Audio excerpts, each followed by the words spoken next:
idol!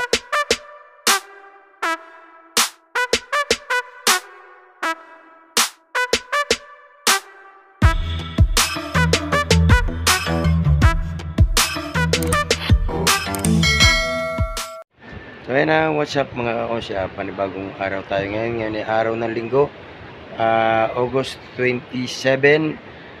At andito sila ngayon dahil ito ay pa-anim na araw na nila ng kanilang activity dito bilang pagtatanim. At ayan, ipakikita ko sa inyo yung resulta ng 6 na araw na pagpapagod nila dito.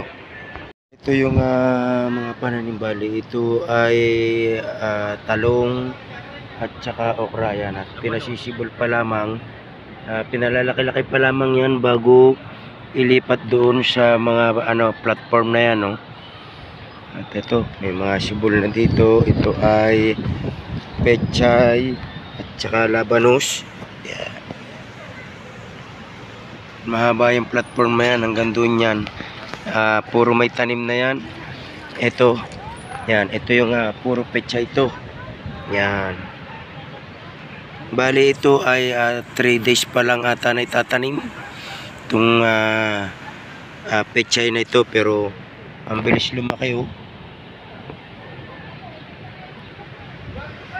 Yan, sabi nung galing agriculture office, ito ay sa loob ng 1 buwan hanggang 1 buwan at kalahati ay pwede nang harbisin. Ganun pala kabilis ito, yung pechay. Tapos ito may pechay, ito labanos, yan. Tapos doon sa banda roon, merong nakatanim doon na sitaw. Ayan, yan ay puro pecha yan. Yan, ito ang labanos. Yan, oh, malalaki na. Yan, sitaw to, sitaw yung iba niyan. Pero may tanim pa rin doon na sitaw.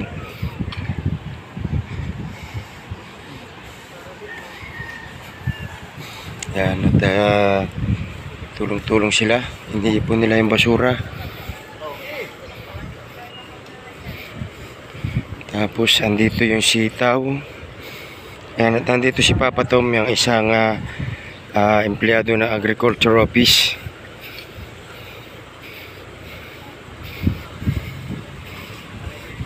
So yan, ito yung talong, sitaw. Yan, at meron na siyang pagapangan na ginawa.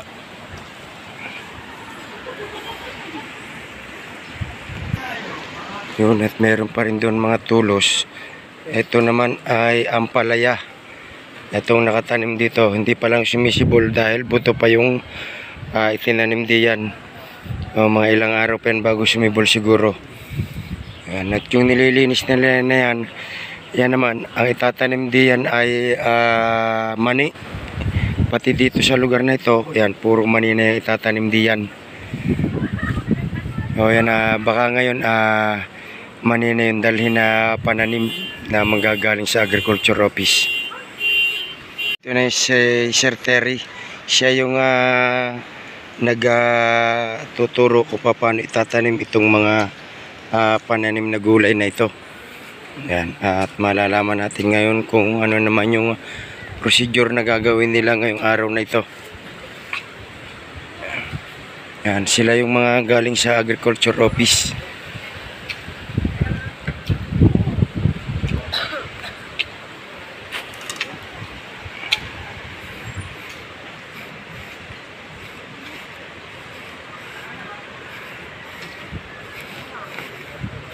Yan. Morning, sir. Morning po. Pwede na daw ay na po, tininin pa rin siya doon. Ayun. Pagka konting init pa.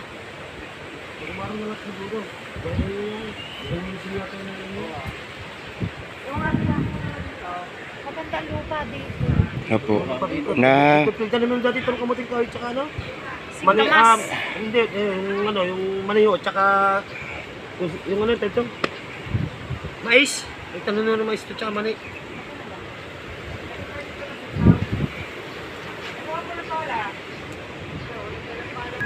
Ayan at nagtatanim sila ng sitaw. Ayan at nilalagyan nila ng compost. Ito, bali ito yung pataba. Ayan.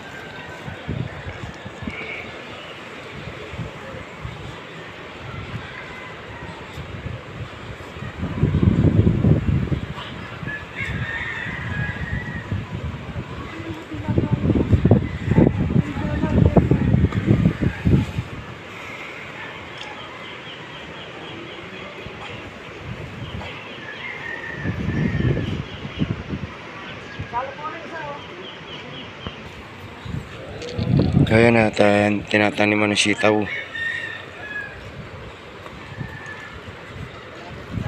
Maanipis lang po tapon ha.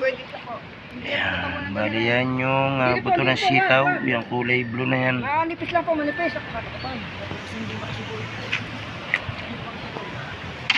Yun, tinabunan na.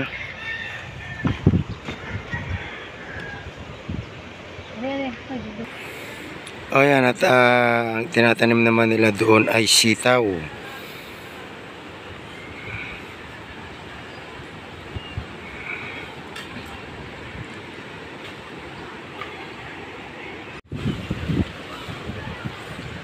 Yan, at sitaw na yung tinatanim nila doon. At lahat ng sakop ng lote na ito, yan ay sisikapin na mataniman lahat dahil sayang yung space.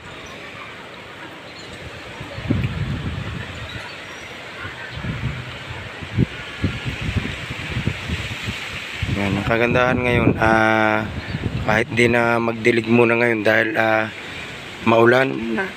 Yan, at nagbabadya na uli ang ulan, madilim na ang langit.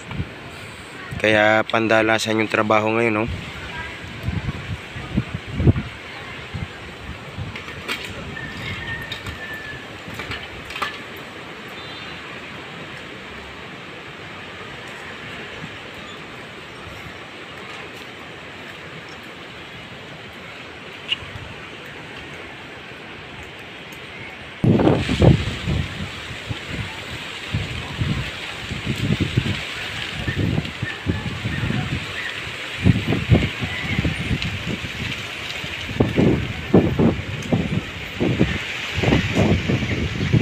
Ayan, at nililipat nila yung mga kahoy na yun dito.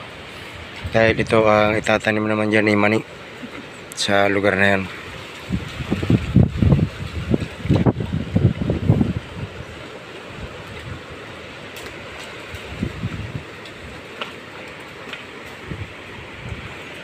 Yan, at yung mga kahoy na yan ay gagamitin naman niya pambalag sa sitaw.